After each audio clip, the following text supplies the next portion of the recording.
Once again, welcome back to Midwest DBS.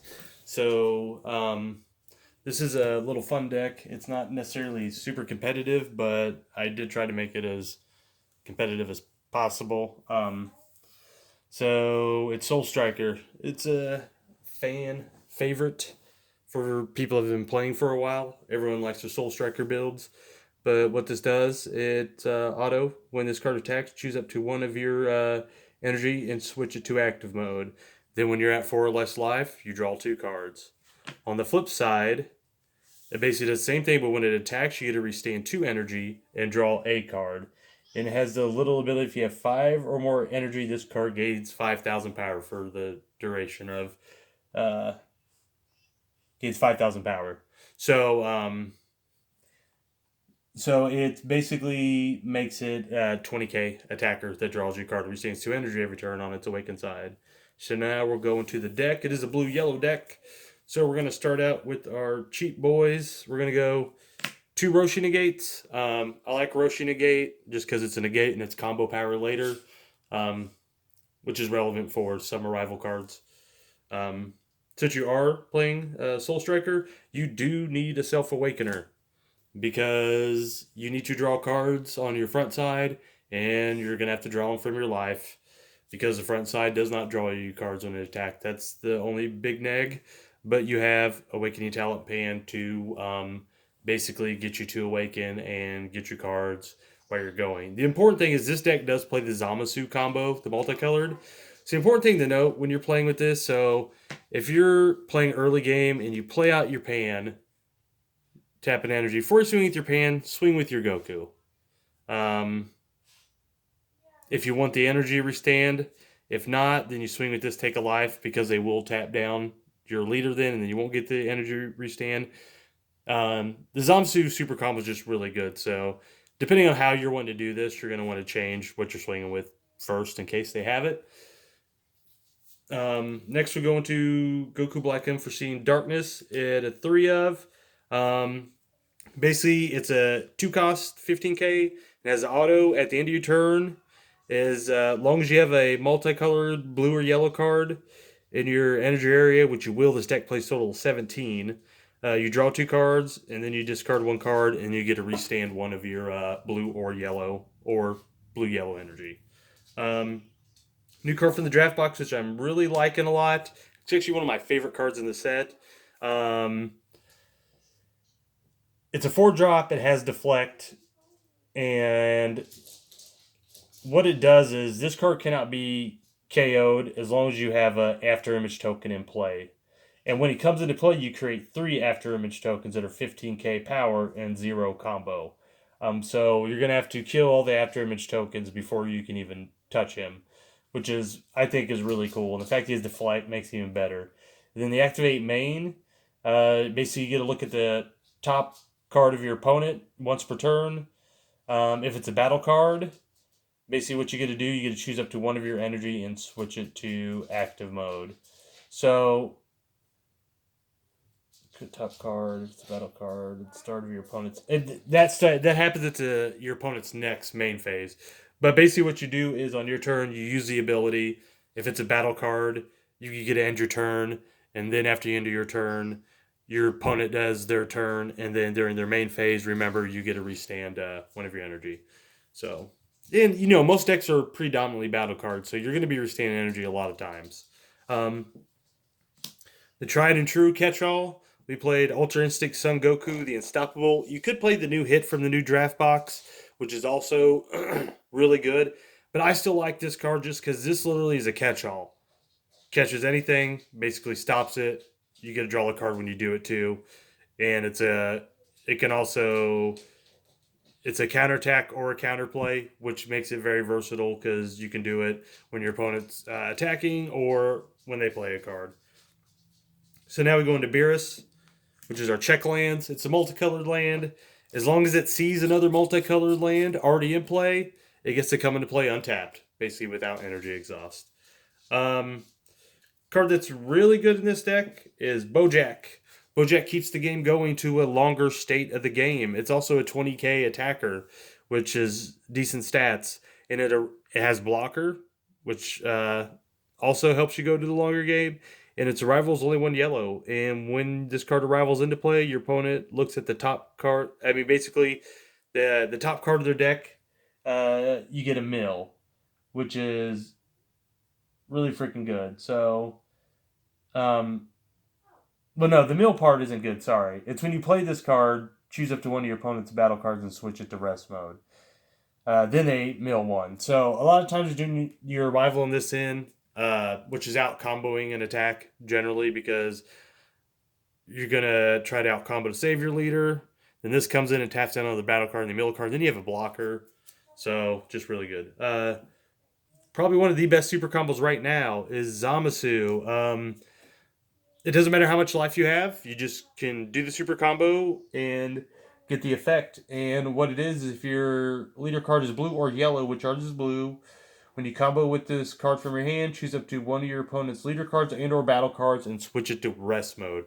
So this is coming in, switching something to rest mode, which helps trigger rival that. This brings in switch something to rest mode, and they have a blocker. So this deck's getting to the late game. I wanted one more. I was going to try to play 2 hits, but I decided to play one. Just it's another basically free blue-yellow combo card. As long as you have the multicolor card in your energy area. We play 2 of the new Destroyer and Angel card from Draft Box 5. It's a counterplay. So a lot of times you're putting in this play by counterplay. And then if the battle card being played has an energy cost of 5 or less, you basically cold bloodlust it. But the fun part of this game, this deck is once per turn, you get to do the autos once per turn.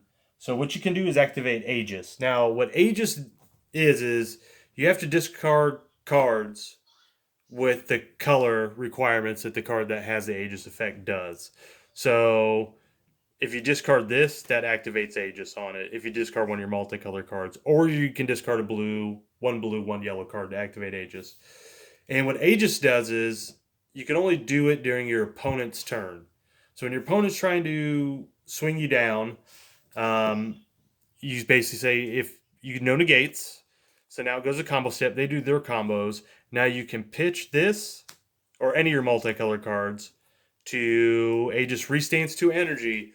But this card's really good because when you Aegis once per turn, you get to draw 2 cards. So then you're netting cards. So this card actually gives you card advantage through your Aegis, which Aegis was never that really good of an ability, but now that you can draw cards off of it, not just cantrip and get the card back, you actually get a plus an additional card.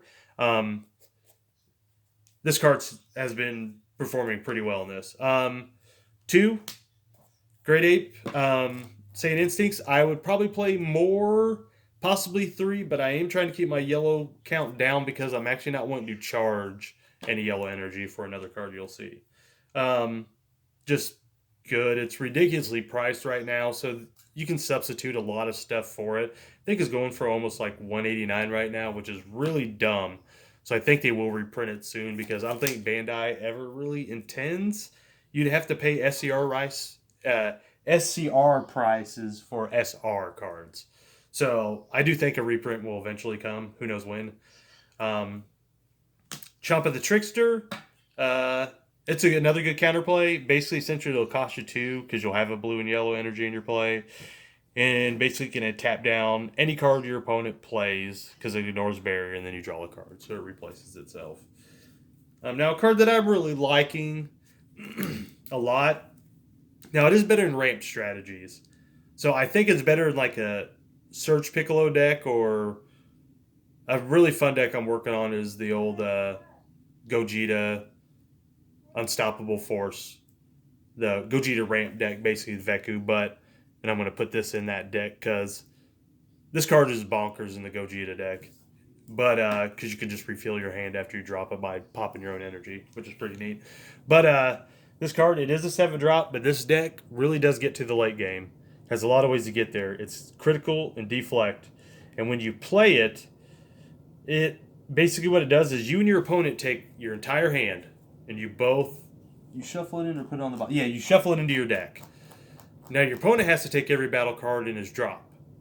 and shuffling it into his deck. And this card's good because right now the meta's really slow, and a lot of people are playing the ape, which draws them 2 cards. So they're trying to get him into their drop. So you can take advantage of that if you can keep the pressure up and where they need to keep their energy open for negates and don't feel safe. Sometimes you can catch them with apes in their drop, and then you play this, and then they can't rebound, where you get to keep your apes in your drop. So basically, and you have the other card that draws your cards off aegis, which kind of help you rebound from losing your own hand. But a lot of times, you bring this out, you swing, it's a critical, so they have no hand, so they're not out comboing it, and they're just going to have to take it, and they don't get that card in their hand. So if you catch them at 1 life, this is going to kill them. And also, even if you don't catch them at 1 life, it's still going to swing to get that damage. And then, as long as you're in a healthy spot to survive, it's fine to swing at and take that damage. Because if you play this, and then you follow up with this, and this could end a game earlier by popping in energy and playing this. But if you ever play this, and on your following turn you play this, like let's say they're at more than 1 life, and you couldn't kill them with that, but then your next turn you play this, it's pretty much lights out. There's pretty much no way they're beating that, because they're not going to have a hand pretty much after that. And this card is triple attack, and your opponent can't activate skills unless they choose 1 card in their hand and send it to the board. So they can't activate any skills unless they discard a card. So they can't negate, they can't super combo unless they discard a card. So those 2 in conjunction are pretty good together. So now our extra cards, a lot more defensive cards. Frost Deadly Poison.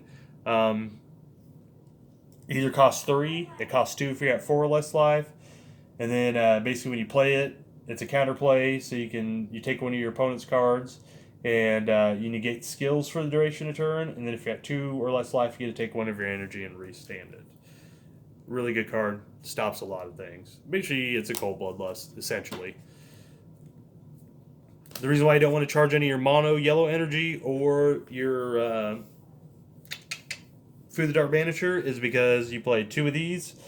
Because the lead card is blue.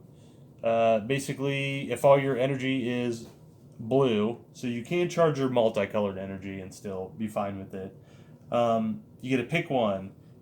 Well, first off, you get to choose your leader. One of your battle cards, you get plus 15,000. And then, if it's your turn, you get to draw a card. And then if it's your opponent's turn, you get to restand 1 of your energy. We play 2 Giant Ball. New counterplay from Draft Box. It's counterplay. When the battle card is played, you may choose it and switch it to rest mode, then draw a card. Now, the difference between this and Crusher Ball is Crusher Ball will hit cards with barrier because it just comes with play. This won't hit a card with barrier. So if it has barrier, if it has deflect, it's not hitting it. So I'm up in the air if I even want to play this, or if I want to play Crusher Ball or something else. I'm just testing it out. But if it doesn't have deflect or barrier, any battle card they play comes playing rest mode, and that card replaces itself, so you get to draw a card. We're in blue, so Sensu Bean. And last but not least, since we're also in blue, free negate Dimension Magic, because it's probably the best blue negate. So there's blue-yellow starter coup. It's not a super competitive leader, but this deck is a lot of fun and will catch a lot of people off guard. And that's all I got for you. Thanks. Bye.